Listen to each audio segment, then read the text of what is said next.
diangkat menjadi rasul. Siapa yang ngangkat? Gubernur atau ketua daerah rumah wanita?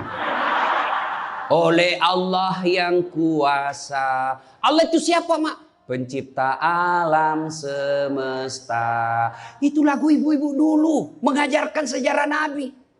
Sekarang apa lagu-lagunya ibu-ibu? Modern mereka, sarjana, istri pejabat, tapi tidak tahu sejarah Nabi.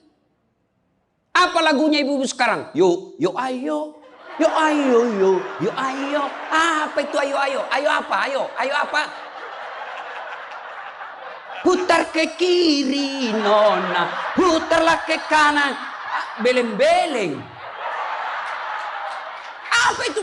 Apa gunanya itu lagu-lagumu itu? Putar ke kiri, putar ke kanan. Apa? Katanya majelis taklim, tapi lagunya tidak mendidik. Sudah 3 tahun majelis taklim, seragamnya 4. Olahraga depannya lakinya orang. Dia di depan sebajunya sempit. Bapak-bapak di belakang, di depan ibu-ibu 1. Bapak-bapak di belakang 2. Ini kelakuan majelis taklim ini begini. Ketawa ibu-ibu karena ibu begitu toh. Kalau 17-an apa lagu-lagu seperti itu? Mesti dari kecil sejarah Nabi kita ceritakan. Itu dulu ibu saya kepada saya. Sekarang kepada anak saya bikinkan lagu supaya dia tahu anak Nabi. Anak saya namanya Cek, saya ajari. Cek, nah nyanyi nak.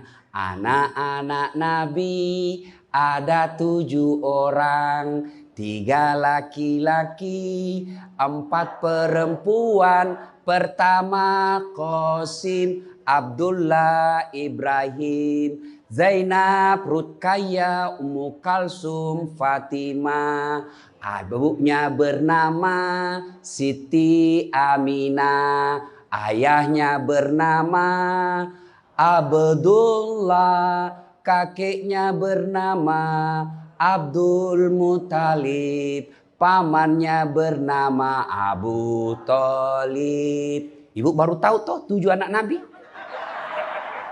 Ya. Berapa laki-laki? 3. Berapa perempuan? Anak pertama? Qasim. Coba. Ini dari sini kita tahu lagu. Maka ibu harus pandai-pandai mendidik anak. Memperkenalkan sejarah Nabi. Supaya mereka cinta kepada Nabi. Maka ini tujuannya maulid. Bukan kita mau bid'ah. Sekarang ada juga baru belajar agama 2 bulan. Itu pun melalui YouTube. Seolah-olah dialah menjadi panitia hari kiamat. Ini maulid bid'ah. Tidak ada pada zaman Nabi. Tidak ada pada zaman sahabat. Pada tabi'in tidak ada semua itu. Saya bilang bos memang tidak ada pada zaman Nabi. Tidak ada pada zaman sahabat. Kenapa? Mereka hidup sesama dengan Nabi. Mereka lihat Nabi. Segar ikatan mereka soal Nabi. Mereka tahu sejarah Nabi. Jadi tidak perlu dituturkan.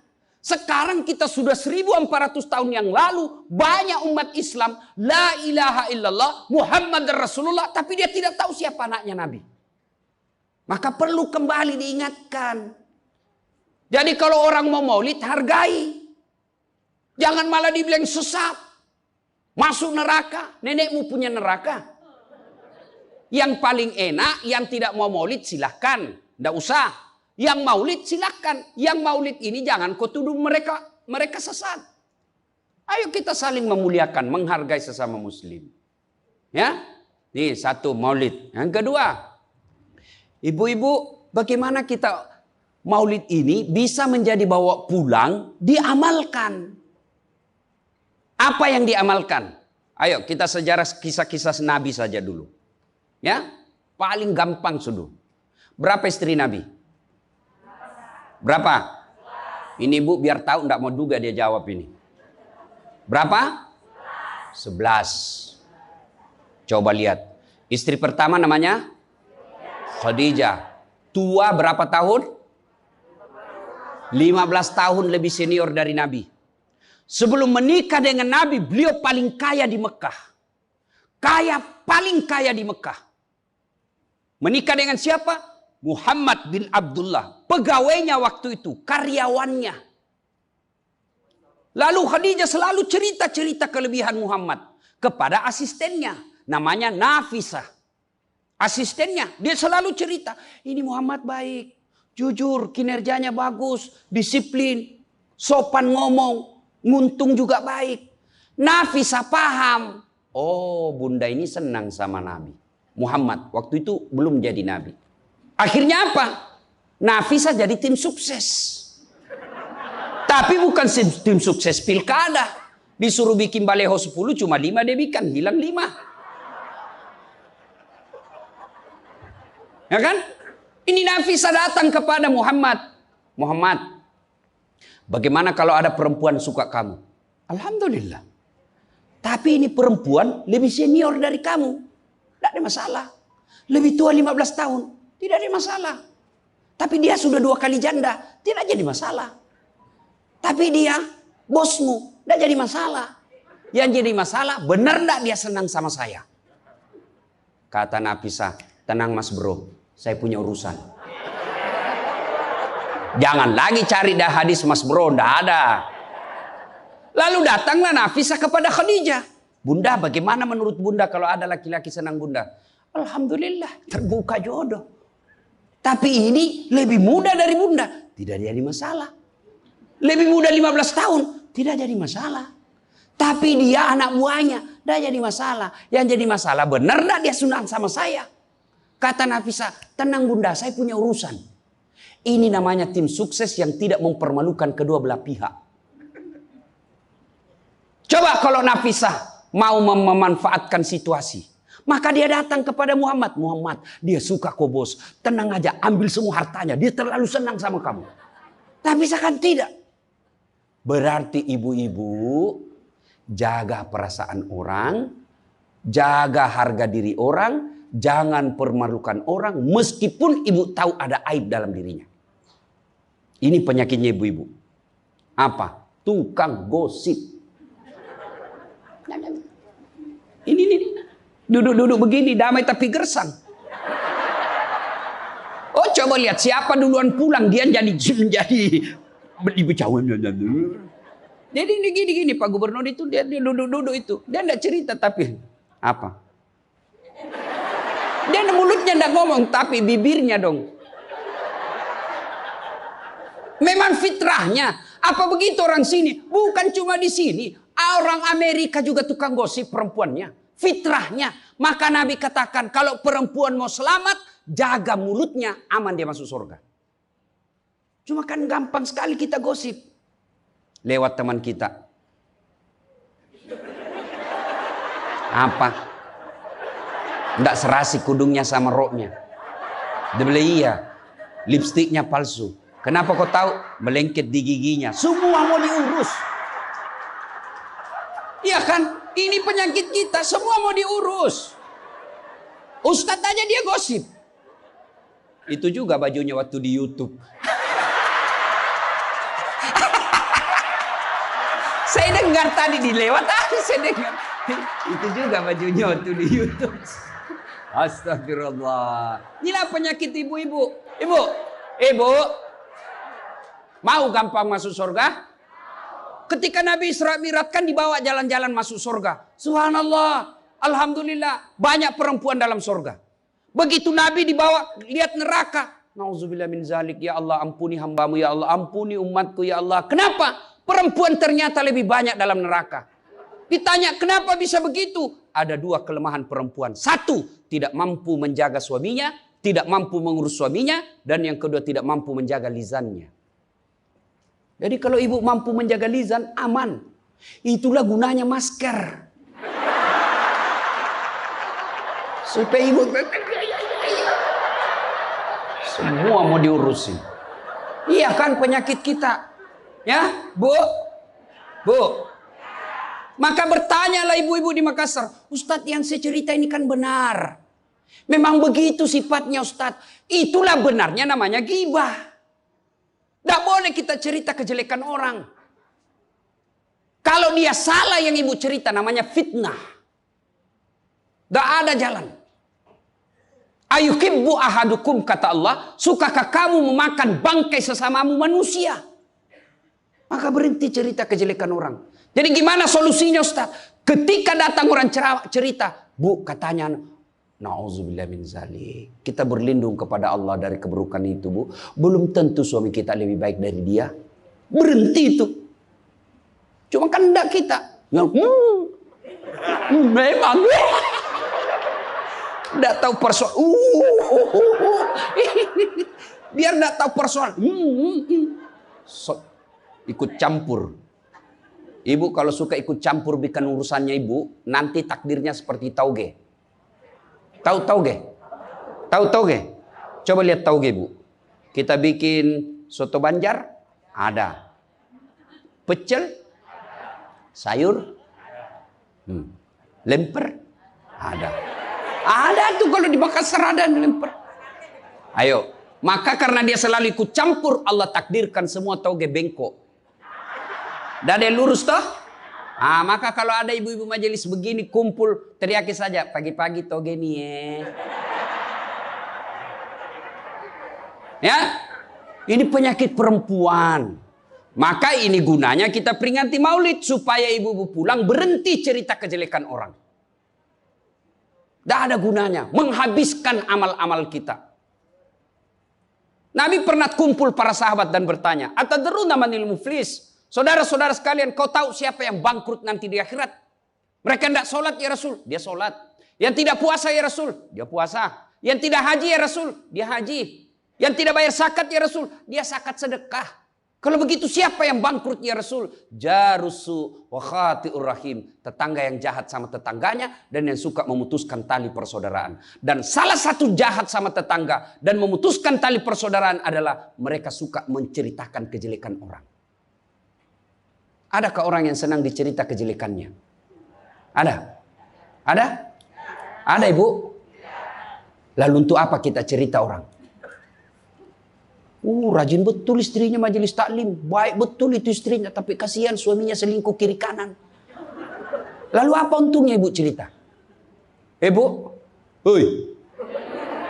Hei. Nah, satu. Pulang pengajian. Tinggalkan gosip. Dua, Rasulullah setelah menikah dengan Khadijah, usia 40 tahun, Nabi dilantik menjadi Rasul. Pulanglah beliau, 3 hari 3 malam di atas Gua Hira. Pulang menggigil. Dia ketuk pintu. Masuklah Nabi, kedinginan. Lalu Nabi berkata, istriku selimuti saya kedinginan. Kira-kira kalau ibu-ibu, apa jawaban ibu? 3 hari 3 malam suami tidak ada kabar. Di WhatsApp tidak dibaca. Di telepon di reject. Tiba-tiba datang kedinginan, Bu. Selimuti saya, Bu. Apa jawaban ibu? Apa ibu selimuti? Enggak, diinterogasinya suaminya. Mana HP-mu? Dari mana kau ini kedinginan? Iya toh? Tapi Khadijah tidak. Khadijah tidak pernah sangka buruk kepada suaminya. Apa kata Khadijah? Sami'na wa ata'na. Hikmah yang kedua buat ibu-ibu, sangka baiklah kepada suami. Demi Allah, tidak ada kebahagiaan rumah tangga yang dipenuhi dengan sangka buruk. Ibu mau bahagia dengan suami? Mau? Hilangkan sakwa sangka, hilangkan sangka buruk. Telepon suami tidak dijawab pagi-pagi, sangka baik. Oh, berarti suami saya lagi sholat duha.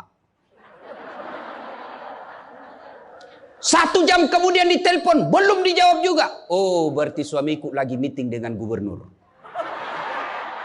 Telepon lagi siang-siang tidak jawab. Oh, berarti suamiku lagi sholat berjamaah di masjid. Sore ditelepon tidak dijawab-jawab. Oh, berarti suamiku dia lupa handphonenya. Tiba-tiba sore masuk WhatsApp teman kita. Saya lihat suamimu bonceng cewek. Cantik betul. Oh, berarti suami saya lagi nge-grab. Tenang perasaan. Ibu-ibu, demi Allah. Tidak ada kebahagiaan orang yang selalu sangka buruk. Suami enak-enak kerja. Hanya tidak dijawab telepon. Ibu tidak bisa tenang di rumah.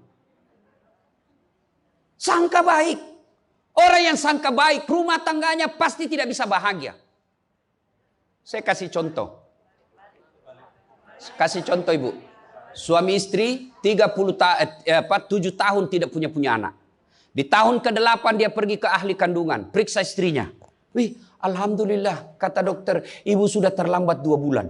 Senang betul. Dia teleponlah suaminya, Pak, alhamdulillah hasil pemeriksaan saya sudah terlambat 2 bulan. Tapi Pak, jangan cerita-cerita dulu ya. Malu kita nanti kalau tidak jadi lagi. Oke Bu, ini rahasia berdua. Jangan cerita ke siapa-siapa. Setuju Bu ya? Setuju Pak. Oke. Beberapa hari kemudian datang petugas PLN. Assalamualaikum. Kata ibunya, waalaikumsalam. Siapa ya? Saya Bu, saya siapa? Petugas PLN. Oh kenapa Pak? Ibu terlambat 2 bulan. Wih. Kenapa dia bisa tahu saya terlambat 2 bulan? Wah, dia mulai curiga sama suaminya. Pasti kelakuannya lagi nih si gendut ini. Kan suaminya gendut. Pasti kelakuannya ini si gendut ini. Pulang suaminya capek. Di jalan macet, kehujanan, baru buka pintu. Memang kau pembohong gendut. Apalagi ini pembohong. Orang capek, pembohong gendut. Apa? Kenapa itu PLN tahu saya terlambat 2 bulan? Pasti kau yang cerita. Bukan saya. Kenapa? Wah, suaminya juga marah digendut-gendutin. Dia datang ke PLN. Ada apa kau tahu-tahu istriku terlambat 2 bulan? Dia bilang ini ada catatannya Pak. Kau hapus ini. Ya boleh Pak, tapi Bapak bayar dulu. Kalau saya tidak mau bayar, ya terpaksa punyanya Bapak diputus. Kalau punya aku diputus, apa dia pakai istri saya di rumah? Dia terpaksa pakai lilin.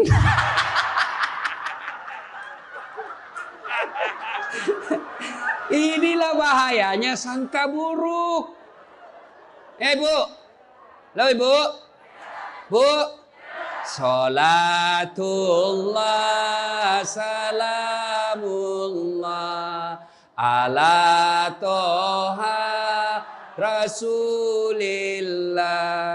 Salatullah salamullah ala Yasin Habibillah. Oleh-oleh kedua pulang maulid, hilangkan sangka buruk. Tidak ada kebahagiaan orang sangka buruk. Begitu juga kepada pimpinan kita. Kok saya dimutasi? Sangka baik. Saya tadinya kok kepala dinas menjadi staf ahli. Berarti Bapak dianggap ahli. Ini staf ahli kan enak. Ahli yang tidak ada stafnya. Sangka baik. Oh berarti Pak Gubernur merasa saya perlu istirahat, banyak berpikir. Sangka baik. Jangan pernah sangka buruk. Tidak ada kebahagiaan orang yang sangka buruk. Sangka baik. Saya dalam hidup saya, betapa banyak Allah kasih pelajaran. Saya baru tahu maksud Allah yang baik setelah beberapa saat berlalu. Begitu ada kejadian sangka baik saja. Tunggu akan muncul. Oh ini maknanya ini. Tamat SMA kan saya daftar polisi Bu. Tentara. Akabri. Begitu tes fisik. Tidak lulus. Kenapa? Ceper. Tidak cukup tinggiku Bu. Saya protes kepada Allah. Ya Allah kenapa kau lahirkan saya dalam keadaan pendek. Kau tidak jadi rugi jadi Tuhan kalau saya jadi tentara. Teman saya lulus waktu itu Bu. Dia sekarang polisi 2 bunga. Reserse. Baret merah. Saya lulus pakai baret putih. Alhamdulillah jadi ustadz. Alhamdulillah karena baret putih saya pakai. Mulai baret hiram sampai baret merah. Saya ceramai semua. Yang terbaik. Gubernur sebelumnya kepala dinas. Tiba-tiba kita tidak ada jabatan. Sangka baik. Itulah hidup. Jangan pernah sangka buruk. Begitu juga kepada suami. Sangka baik. Tidak ada ketentraman bagi rumah tangga yang selalu disertai sangka buruk. Dan ibu enaknya jadi istri. Karena ibu tidak tanggung dosanya suami. Saya bilang sama istri saya, Mama nyecek. Kan ibu-ibu sekarang suka sekali periksa handphone. Untuk apa periksa handphonenya suami Bu? Coba jelaskan saya, untuk apa? Ayo yang suka periksa handphonenya suami ini. Untuk apa Ibu? Setelah tahu ibu mau apa? Ternyata besok-besok ada masalah yang tidak menyenangkan hatimu. Apa yang kamu lakukan? Mau diceraikan, saya ceraikan kamu. Daripada kau menderita mendampingi saya, sudah kita selesaikan baik-baik. Dan kau tidak mungkin.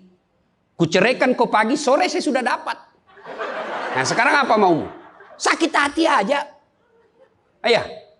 Dan hebatnya perempuan Islam, kalian tidak menanggung dosanya suami. Kalian tidak akan menanggung dosa suami. Ya, beda kalau laki-laki. Kalau laki-laki, dosa istri kita tanggung. Kalau suami menanggung dosa istri. Istri tidak pakai jilbab, istri tidak sholat, istri tidak puasa, istri tukang gosip, istri suka keluyuran. Suaminya ditanggung dosanya nanti. Ku ampusakum wa ahlikum nara. Beda istri. Suami pezina, suami koruptor, suami narkoba, suami penjudi, suami tukang tipu. Ibu tidak tanggung dosanya suami. Itulah enaknya jadi perempuan Islam. Bahkan kalau dia sholat, dia puasa Ramadan, dia jaga harga dirinya, dia patuhi suaminya, kata Nabi, tadahulul jannati bisalam. Silahkan ibu mau masuk pintu surga mana saja. Makanya sangka baik saja, tidak usah sangka buruk. Ada ibu-ibu curhat sama saya tengah malam, Ustaz. Mohon solusinya Ustaz. Saya sudah tidak tahan. Kenapa ibu? Dia bilang saya sudah tidak tahan. Saya minta solusinya Ustaz. Saya sudah tidak tahan. Memang kenapa? Saya ini sudah 21 tahun menikah Ustaz. Tidak tahan. Saya bilang dalam hati. 21 tahun tidak tahan. Inilah kadang-kala ibu-ibu kalau ngomong tidak masuk di akal. Ya memang Allah fitrahkan itu manusia. Laki-laki itu lebih banyak akalnya. Perempuan lebih banyak perasaannya. Maka kalau perempuan ngomel, dengar saja Pak. Tidak usah dijelaskan apa dia mau. Dengar aja. Karena memang dia cuma mau didengar. Dengar aja. Oh, ya, dengar aja, dengar. Tapi tidak tahan saya Ustaz. Ya tidur. Rumus menghadapi perempuan itu, ilmu paling efektif, sabar. Tidak ada sudah kalah itu ilmu sabar. Diam. Tidak usah dijelaskan. Biar dijelaskan tidak masuk di akalnya. Apalagi kalau dia sudah bilang pokoknya. sudah Pak. Lebih diam aja. Pokok. Sudahlah. Dijelaskan satu, muncul pertanyaan dua. Dijelaskan tuntas yang dua, muncul lagi pertanyaan tiga. Sudah tuntas semuanya, dia ungkap lagi yang 5 tahun yang lalu. Itulah perempuan. Iya Ibu toh? Maka dengarkan saja. Ada saatnya nanti dia bilang, baru dia sadar itu. Iya sebenarnya itu saya emosi aja itu hari Pak. Begitulah perempuan. Dihadapinya jangan emosi. Saya sudah tidak tahan Ustaz. Kenapa? Sudah 21 tahun. Udah cocok saya Ustaz. Saya bilang Ibu tahu enggak baut? Tahu Ustaz. Apa pasangannya baut Ibu? Mur. Sama enggak? Sama modelnya? Sama bentuknya? Beda. Justru perbedaannya yang membuat dia kokoh. Berarti rumah tangga tidak akan pernah kokoh kalau mau menyamakan. Yang kokoh adalah ketika dia mau saling menerima kekurangan dan kelebihan. Itu pasti kokoh. Mana mau cocok jenis kelamin aja kita tidak sama. Iya. Pendidikan aja kita pasti beda. Latar belakang budaya kita pasti beda. Maka yang membedakan itulah kalau kita kelola dengan baik dalam rumah tangga. Dengan faktor utamanya sangka baik. Insya Allah bahagia rumah tangga. Ya, sangka baik. Tuh Khadijah tidak pernah sangka buruk sama suaminya. Khadijah ketika beliau sakaratil maut. Usia 65. Beliau sakit. Dan baju yang beliau pakai sudah 8 kali tambal. Tahu tambal Ibu? Itu tambal ke-8-nya 1 sampai 7 Nabi masih menambalnya pakai apa? Masih pakai kain. Di tambalan ke-8 beliau pakai pelepah daun kurma. Kenapa? Habis kainnya Nabi. Padahal sebelum nikah beliau orang kaya. Lalu beliau panggillah anaknya, Fatimah ta'al. Fatimah ke sini dulu nak. Kenapa Bunda? Tolong kau mintakan serbannya bapakmu. Ada serban yang selalu dia pakai bapakmu itu terima wahyu. Tolong sampaikan ke beliau. Saya minta untuk saya jadikan kain kafan. Mudah-mudahan serban itu Allah hindarkan saya dari azab kubur. Mendengar ini Fatimah berkata, Bunda aja yang minta sama bapak. Dengar jawaban Khadijah. Saya malu minta sama bapakmu, nak. Habis hartanya untuk bantu Rasulullah, minta serban, malu. Kira-kira masih ada istri sini malu minta sama suaminya? Pak Gubernur, masih ada kira-kira malu minta sama suami? Bukan diminta, dicuri. Ayo, itulah Khadijah. Maka jangan heran Khadijah meskipun sudah wafat, beliau tidur bersama Aisyah. Beliau tidur bersama Aisyah. Tapi siapa yang dikenangnya? Khadijah. Rasulullah hanya berkata, seolah-olah saya mendengar trompa kakinya Khadijah. Seolah ada Khadijah dalam rumah kita. Aisyah cemburu. Ya Rasulullah, ada apa sih kelebihan Khadijah? Khadijah sudah wafat. Kau nikahi 2 kali janda. Lebih tua dari kamu. Kenapa Khadijah terus? Dengar jawaban Nabi. Kau tidak pernah mampu mengimbangkan, menyandingkan atau menyamakan dirimu dengan Khadijah. Ketika tidak ada orang percaya kepadaku, Khadijah orang pertama yang percaya kerasulanku. Ketika orang memboikot saya tidak boleh bertransaksi ekonomi kepada Muhammad, hartanya habis untuk membantu perjuangan dakwah. Maka jangan heran Rasulullah sangat mencintai Khadijah. Jadi kalau ibu mau dicintai suami lahir batin, jadilah seperti Khadijah. Bukan karena cantiknya, bukan karena kayanya, tapi kebersihan hatinya Khadijah. Kita itu laki-laki kan tergantung perempuannya. Kalau perempuannya baik, akhlaknya baik, tidak mungkin tergoda suami. Ibu mau? Suami tidak macam-macam mikirnya. 3 aja resepnya. Pegang ini, kau kuasai suamimu. 1, buat matanya senang. Artinya apa? Ibu penampilan cantiklah di depan suami. Kalau suami senang selalu pakai baju merah, pakai itu baju merah tiap hari. Kalau suami senang warna-warna emas, pakailah itu tiap hari. Ya. Tapi saya tidak senang warna begini, Ustaz. Bukan untuk ibu, tapi untuk menyenangkan suami. Dandannya seorang istri, menyenangkan hati suami, itu ibadah buat seorang wanita. Yang kedua, buat perutnya senang. Bagaimana caranya? Bikinlah masakan kesenangan suami. Kalau tidak bisa tiap minggu, sekali sebulan. Ketika terima gajinya suami, terima honornya suami, ya WhatsApp suami, SMS suami, telepon suami. Bang, jangan makan di luar hari ini. Hari ini saya masak spesial buat abang. Masakan kesenangan saya sudah siapkan di rumah bang. Aman bang, jangan makan di luar. Ini hari spesial buat abang. Senang kita jadi suami. Itu saya kalau terima SMS WhatsApp begitu, mamanya C di rumah dia goreng baru dia kirim. Rasanya kita mau cepat pulang. Ibu pernah WhatsApp suaminya begitu? Paling di WhatsApp, bang jangan lupa singgah beli telur. Bang habis gas.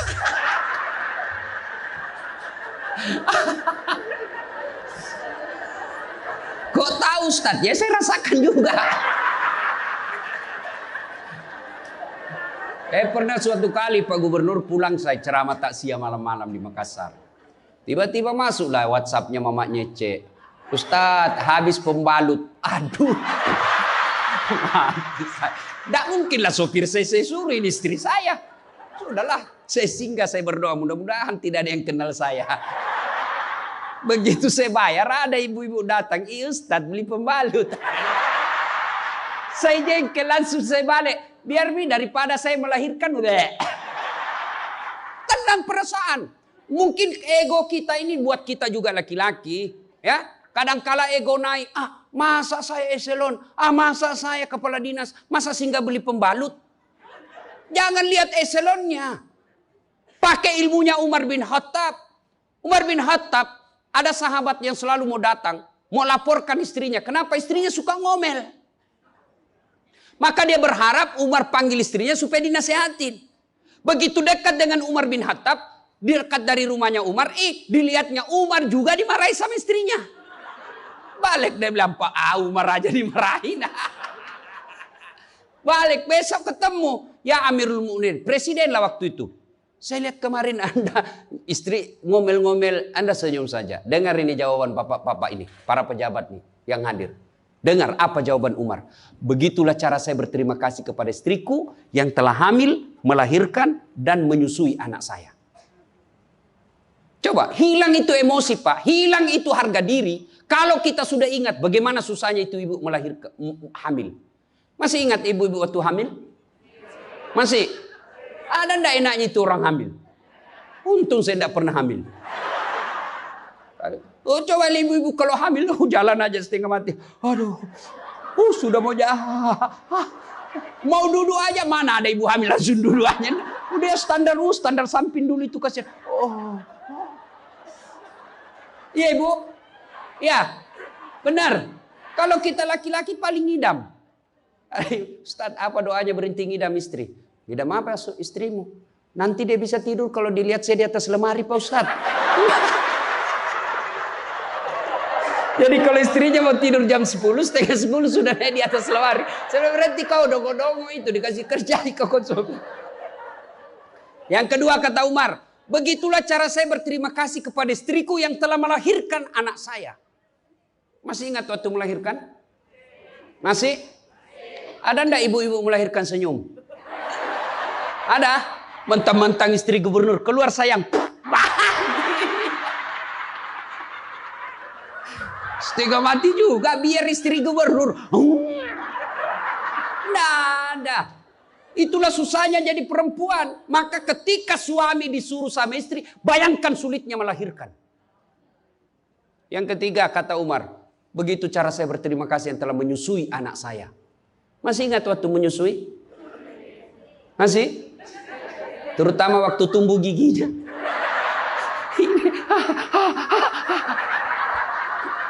Masih ingat tak?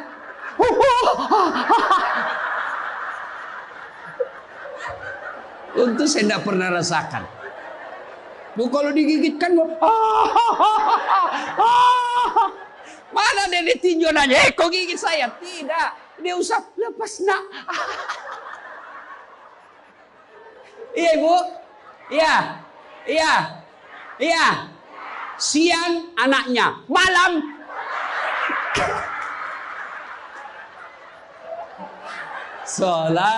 Salatullah salamullah ala toha rasulillah. Salatullah salamullah ala yasin.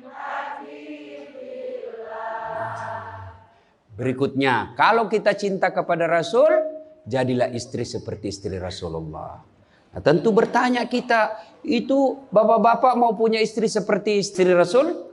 Pak Gubernur pasti mau. Kita punya mau istri seperti Khadijah. Tapi pertanyaannya, sudahkah kita seperti Rasulullah? Tenang ibu-ibu, saya bela ibu-ibu hari ini. Tenang.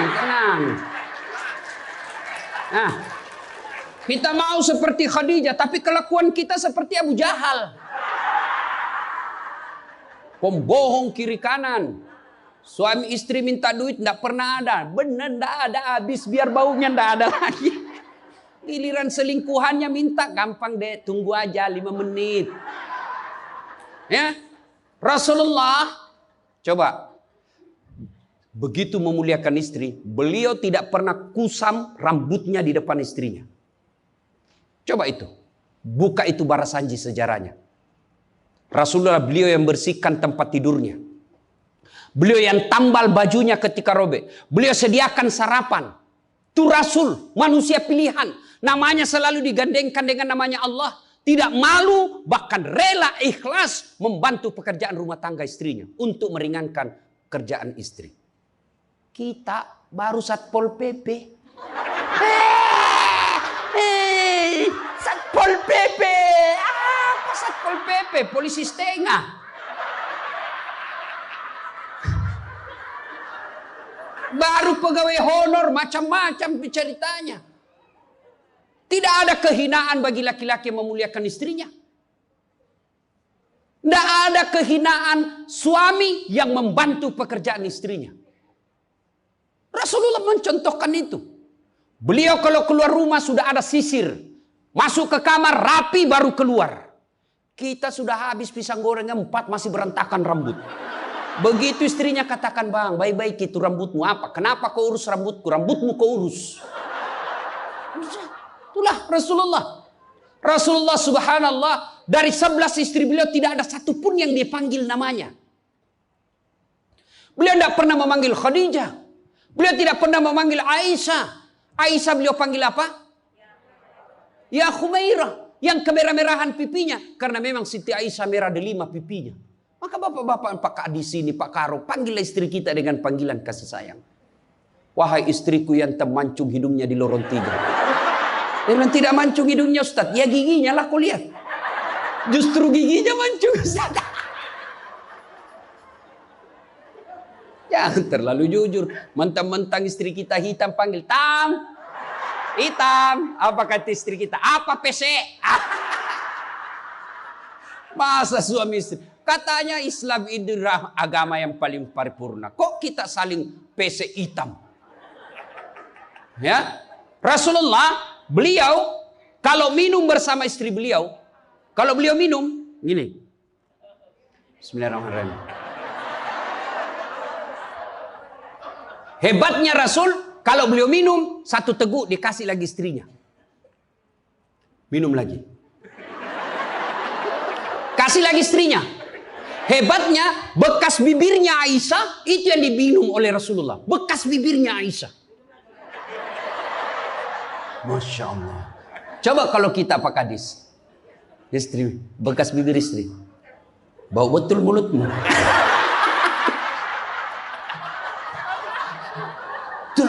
Maka kalau ibu bapak mencontoh Rasulullah, maka rumah tangga pasti bahagia. Dia bukan cuma surga akhirat menunggunya. Di dunia dia sudah dapatkan surga. Nggak usah ikut parenting. Quality time. Apa itu? Belajar saja sama diri Rasulullah. Kita ini sudah miskin di dunia. Rumah tangga kita kadang-kala ngontrak-ngontrak. Tidak tahu lagi kewajiban istri kepada suami. Suami tidak tahu kewajiban kepada istri. Maka di dunia dia susah sanggara. Di akhirat apalagi nanti. Maka kalau kita tidak bisa dapatkan kekayaan sorga di dunia. Dengan harta. Maka dapatkan kebahagiaan itu dengan memperbaiki hati dalam rumah tangga. Suami tahu kewajiban kepada istri. Istri pun melaksanakan tugasnya kepada suaminya. Itu Rasulullah. Rasulullah subhanallah. Manusia mulia tidak pernah menghina istrinya. Maka jadilah suami seperti Rasulullah Muhammad SAW. Ibu bapak saudara-saudara sekalian. Suatu kali Umar bin Khattab menangis. Tiba-tiba ketawa lagi. Menangis lagi. Datanglah sahabat bertanya. Wahai Umar, kok sudah gila apa? Umar waktu itu sudah jadi presiden. Beliau katakan, bagaimana saya tidak ketawa? Saya mengingat waktu sebelum datang Muhammad SAW, saya pernah memakan Tuhanku. Dia bikin berhala dari roti, lalu dia makan itu Tuhannya. Dia bilang, bayangkan hebatku dulu sebelum ada Muhammad, Tuhan pun saya makan. Kan dia ketawa. Lalu kenapa engkau menangis ya Amirul Mukminin? Saya bayangkan sebelum Nabi Muhammad SAW datang di tengah-tengah kita. Saya pernah mengambil anakku yang masih orok, merah, saya rebut dari istriku, lalu saya bawa ke belakang rumah, saya gali pasir, saya tanam sendiri anak perempuanku itu, lalu saya timbun, saya lompat-lompat di atasnya karena saya anggap ini perempuan anak pembawa sial. Begitu zaman jahiliyah. Alhamdulillah setelah ada Muhammad, mampu melahirkan kita seperti sekarang ini, bisa membedakan yang hak dan yang batil. Berarti Rasulullah dikenang kehebatannya, karena berhasil memimpin, mengarahkan umatnya dari jahiliyah menjadi seperti yang kita nikmati sekarang ini. Berarti Pak Gubernur, kalau Bapak ingin dikenang sebagai pejabat, bukan hanya memperbaiki diri, tapi memperbaiki rakyat Sumatera Selatan. Dan Alhamdulillah saya senang sekali mendapat berita Bapak punya program yang sangat memuliakan kebaikan. Bukan Islam, kebaikan. 1 desa, 1 lurah, 1 rumah tahfiz.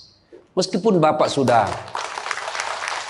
tidak menjabat sebagai gubernur, Selama rumah tahfiz itu dimanfaatkan, maka itu akan menjadi amal kebaikan dunia sampai di akhirat. Tapi percayalah, tidak mungkin Pak Gubernur hebat tanpa didukung sama istri. Tidak mungkin. Ini istri tidak kelihatan perannya, tapi menentukan SK. Benar. Biar Pak Gubernur senang sama Bapak, kalau istri Pak Gubernur tidak senang, berpengaruh itu tanda tangan. Memang sudah itu begitu yang namanya kehidupan manusia. Saya juga tidak bisa hebat ceramah begini kalau istri saya tidak mendukung. Saya mau bikin naskah, digangguinya saya. Pergi sama bapakmu, cepat kau ambil itu. Nangis sana, mana bisa kita bikin naskah? Begitu kita mau ceramah, dia curi kita punya naskah. Apa? Mana bisa? Allah Subhanahu wa Ta'ala berfirman, mana sudah ini? Mana naskah kita? Maka yang terpenting kembali dalam maulid kali ini, mari jadikan rumah tangga kita sebagai pintu sorga, meraih sorga yang sebenarnya. Jangan berpikir di dunia tidak ada sorga. Kita kan selalu berdoa, fid dunya hasanah, wa fil akhirati hasanah. Selamat di dunia, selamat di akhirat. Apa itu fid dunya hasanah? Menurut para ahli tafsir Al-Quran, hasanah di dunia itu, sorganya dunia itu mengandung 4 komponen. 1, punya pasangan yang baik. Jadi kalau istri bagus agamanya, suami bagus agamanya, suami bagus akhlaknya, istri bagus akhlaknya, sudah 1 komponen surga didapat. Yang kedua, punya anak yang soleh dan soleha. Tidak ada gunanya pangkat jabatan kalau anak kurang ajar. Ibu-ibu nih, kalau ibu meninggal siapa yang doakan? Suami. Tidak bakal, dia kawin lagi. Siapa yang doakan? Anak. Maka berhasilan ibu, saya setuju dengan pernyataan Pak Gubernur. Kalau mau hebat ini provinsi kita, ibu-ibunya harus menjadi pesantren pertama. Sayang, seribu sayang, ibu-ibu sekarang banyak yang gagal mendidik anak. Dihormati di luar, dimuliakan di kantor, sampai di rumah dimaki-maki sama anaknya. Itu siapa yang gagal? Ibunya. Kita kadang-kala bahagia, hebat kalau anak kita pintar bahasa Inggris. Hebat anaknya Ustadz, pintar bahasa Inggris. Apa hebatnya? Banyak yang bisa begitu. Masa banyak Ustadz? Ya sudahlah, ke Inggris lihat itu anak-anak di sana. Anak-anak di sana semua pakai bahasa Inggris, Bu. Memangnya kalau ibu nanti meninggal, anak berdoa pakai bahasa Inggris? Oh my God. Please help me my mother. Enggak. Pasti pakai bahasa Padong. Kepado, lindungi lo. Pasti. Ya, maka ibu-ibu didik anak. Yang ketiga komponen punya surga dunia, apa itu? Punya harta yang bermanfaat, bukan harta yang banyak. Mana harta yang bermanfaat? Harta yang banyak digunakan orang lain menjadi amal soleh-soleh, amal jariah. Bu-ibu nih, yang punya emas berlian, cincin. Ayo ibu, kalau ibu meninggal siapa yang punya itu? Siapa? Anak, istri kedua. Bukan anak, istri kedua yang pakai. Maka sedekahlah sebelum tiba saatnya. Dan yang keempat, surganya dunia, punya teman yang baik. Bukan teman kepentingan politik dan kekuasaan. Teman yang baik itu meskipun kita sudah pensiun masih baik sama kita. Meskipun kita sudah miskin masih baik sama kita. Itulah teman yang baik. Dan nerakanya dunia ketika kita punya jabatan. Banyak teman kita. Pas kita hilang jabatan semua menjauh dari kita. Itu nerakanya dunia. Nah ibu bapak saudara-saudara sekalian. Mari mewujudkan ini melalui maulid. Maulid ini tidak ada guna kalau kita pulang tidak diamalkan. Minimal amalkan dengan menjadi suami yang baik. Dan istri yang baik. Terakhir. Kalau kita mencintai Rasulullah, maka kita ikuti sunnah-sunnahnya. Apa sunnah? Yang gampang-gampang, tidak usah berat-berat. Mulai hari ini, oleh-oleh khusus ibu, kapan dan dimanapun selalu ada wudhu. Coba ibu amalkan. Bapak-bapak pegawai, bapak mau pergi kerja wudhu dulu. Mau pergi jemput anak wudhu dulu. Mau pergi pengantin wudhu dulu. Mau pergi kemana saja ikuti Pak Gubernur yang katanya tidak ada liburnya. Ya. Sudah ikuti dengan ada wudhu. Orang yang selalu ada wudhunya, innallaha yuhibbut tawwabina wa yuhibbul mutattakhirin, dicintai oleh Allah Subhanahu wa taala. Ibu bapak saudara-saudara sekalian, banyak yang ingin kita sampaikan tapi waktu jualah yang membatasi kita. Insya Allah lain waktu dan kesempatan kita akan lanjutkan.